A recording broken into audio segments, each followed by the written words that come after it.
This is huge as we have a report that Montreal is interested in a 6'6", 240-pound defenseman from the Vegas Golden Knights, with one insider going as far as to propose an offer involving one of our young stud defensemen for this guy. We gotta dive into the trade talk surrounding Nic Hague of Las Vegas, but it doesn't stop there, Jesse. Montreal, we know we need another center. We need good face-off takers, and one name has surfaced from the New York Islanders in another recent article with the Montreal Canadiens. And finally, a little talk on Martin St. Louis and his recent nomination. We got a lot of great stuff coming up on this episode of Habs Digest, and we'll start with Marty. I mean, look, we knew he was a finalist. We knew he was probably going to come third, but regardless, Jesse, this is unbelievable. With Montreal needing a leader for the future, to have your young head coach working with this rebuilding team to come and finish in that second wild card when no one had you finishing there at the top of the season, to getting 2 first-place votes for the Jack Adams. That's the biggest thing for me. A lot of people left him off the ballot, but 2 first-place votes is not nothing. It's unbelievable to see where he's taken the team from where we were at the start of his tenure to where we are now. And honestly, I can't envision any other head coach behind the bench right now for this team for a multitude of reasons. I just love to see Martin St. Louis getting this love, getting this recognition. He's going to look to climb up. He's going to look to improve on that third place finish here in the future here, Josh. Like, you have to feel like the reason why they brought on Martin St. Louis in the first place is like, this guy is a winner, right? You know, but we know that the big kind of knock on him early on was kind of like, that adversity that he had was like, does he have the experience? Like, we know he hasn't been a head coach at anywhere near professional levels. But, you know, quickly, we've seen that Martin St. Louis, he's just been kind of like working on his craft to really just continue improving all the time. It's really like his knowledge and his love of the game that, again, now in this new coaching role, this new challenge for him, he's like a dog like on a bone, Josh, as we know with Martin St. Louis, like a terrier. Small, he's not going to give up, ferocious. Just kidding. We love Martin St. Louis here. But also, like when we're talking about Martin St. Louis and why he got that Jack Adams nomination, again, absolutely incredible being nominated for Coach of the Year in the NHL very early on in his tenure. Now one of the most tenured coaches too in the NHL. It's like, can we call him a vet coach already? Yes. Probably not. But anyway, he's getting there. He's getting there already. It's relationships, Josh. Like the way that he can really kind of find that sweet spot with the players, right? Of like knowing his role early on as almost that dad hockey role. But now like transition during parts of the season where it's like the next question was like, could he be tough with them? Like when it matters, and like as we're kind of battling to get in the playoffs, and like when it really mattered to kind of call them out, would he be able to do that? And he's shown he's been able to as well. He just knew his right time of when the team could kind of handle it. And the best part is the team like didn't fold under that pressure of Marty being a little bit tougher on them.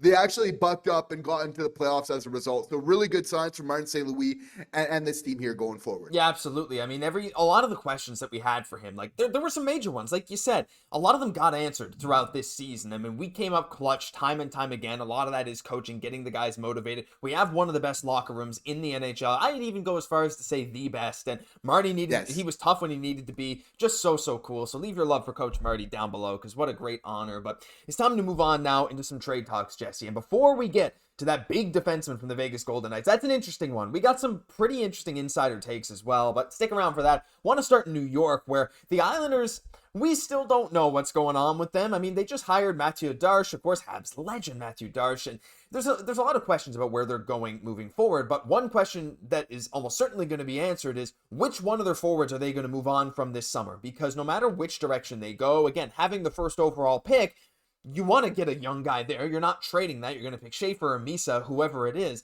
But you do have some veteran guys as well, some expiring deals, some longer term like Bo Horvat. And so a lot of people are saying that J.G. Pageau, one of their centers as well, is creating plenty of chatter as a trade candidate heading into the 2025 offseason. Now, this article is linked down below. Please go check it out as always. And when you're talking about teams that could be a suitor for another center, Jesse, now I don't know if he's a 2C, but he does fit a role that could, maybe replace Christian Dvorak and be even better. A player like Pageau could grab their attention, slot very nicely as their third-line center, would be a clear choice for their penalty kill. This guy has multiple seasons of getting Selke votes. 5 different years where he's had Selke votes, Jesse. He hasn't been under 55% on the dot in over 5 years. No, he's not the unbelievable scorer, but he's a 40-point guy at a $5 million cap hit. My main concern, though, is it's just 1 year, and I feel like Montreal's looking for something a little longer term. Josh, like, are you going for this yourself though?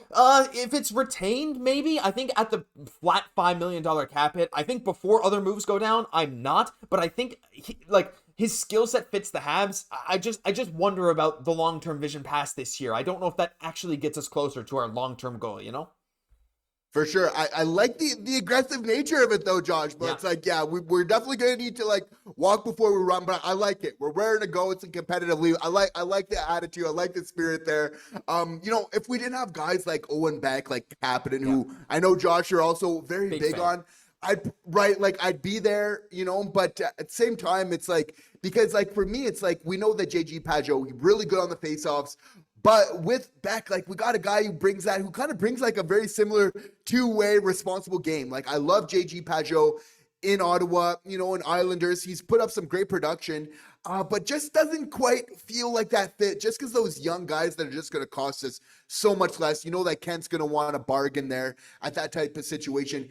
That being said, don't think it's going to happen there, but the positive with Pageau was like, 42 points, whenever he's in the lineup, he obviously just gets points very consistently, averaging 55.9, a very respectable on the faceoff draw over these last years.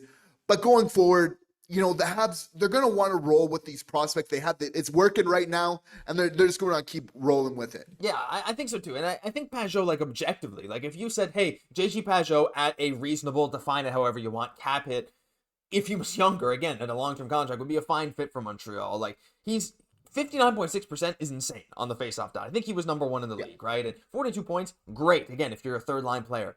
But for 1 year at $5 million, does that actually get you anywhere? I feel like giving up assets for that, even if it wouldn't be that much, would not be worth it for that 1 year thing, unless you wanted to sign longer term. But even then, it's like you said, we have young guys. So we'd love to hear your thoughts down below. He's a name that keeps coming up, and objectively is a fine fit, but I think it's the other factors that don't make it perfect. And I think Kent Hughes is striving for nothing less than perfection. But, Jesse, I don't know if perfection is the word I would use for this next defenseman we're going to talk about. Now, he's very interesting, but I want to talk about him here. So we have reports now, according to Nick Kypreos, that the Habs and Penguins are trying to acquire Vegas defenseman Nic Hague. That's per the Toronto Star. Now, Nic Hague is a very interesting player. He's 6'6", 240 to 245 pounds. He has won a Stanley Cup. He's a restricted free agent in need of a contract right now. He is a left shot, I know, but he can play the right side.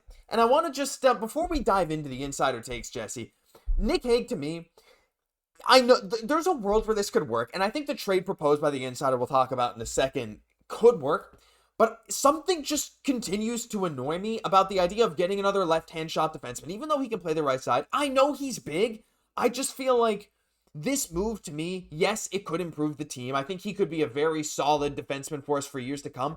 Just on the surface, I don't love the fit as much as we need big players. What are you thinking here? I'm not in love with this. Well, I hear what you mean, but Josh, like, this current roster, like this decor that we have right now, it's gonna change before we go into next year. Like, even this current roster, sometimes we like the players we have. We think it's just not gonna. There's gonna be a whole lot of movement happening in the NHL with Montreal very soon. Not just with our forwards, but also with our D pairings as well. Even though there's a lot of guys that we already like.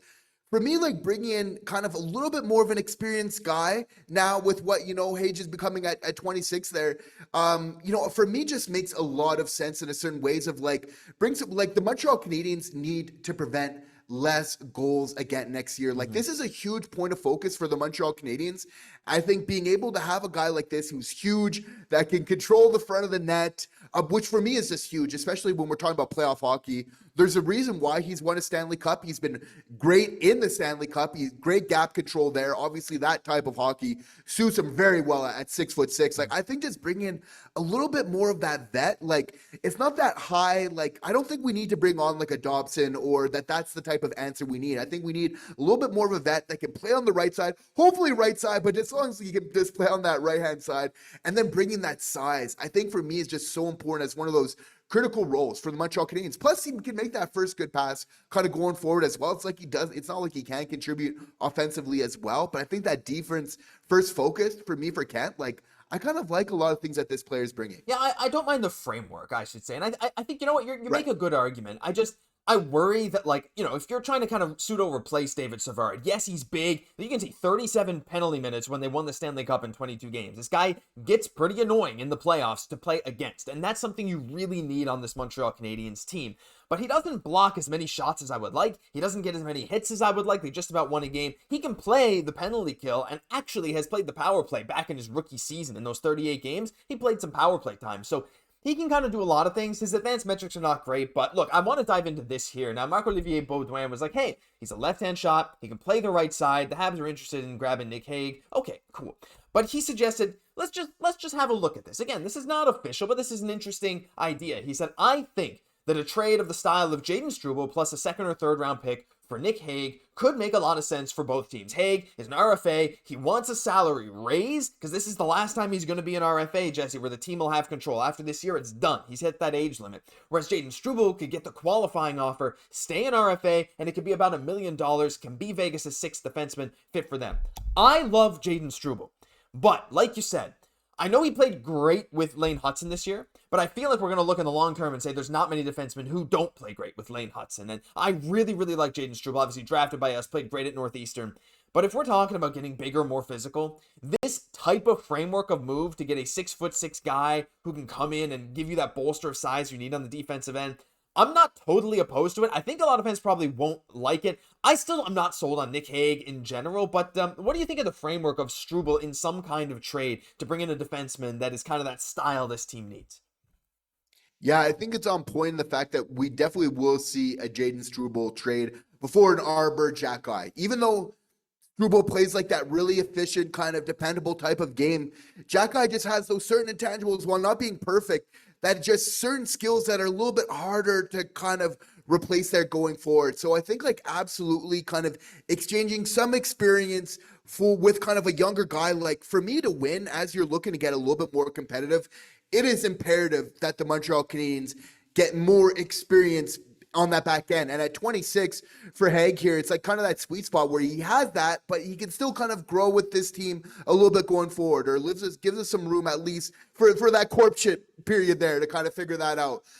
So for me, I think that just makes a lot of sense. That's how Carrier made that sense. I think stylistically as well, also, this player from Vegas is also hitting that bill. And there's a couple of the names from Vegas I'd probably prefer to, but they're forwards. I don't know if they're available for trade, but that might be something we'll have to talk about soon. This is a report. The Habs are reportedly in on him. Now, it is Kyprios, make of that what you will, but the fact we got some people talking about it, maybe, there's, without smoke, there's no fire. Is that what they say? Something like that. When there is smoke, there's probably a fire. Something like that.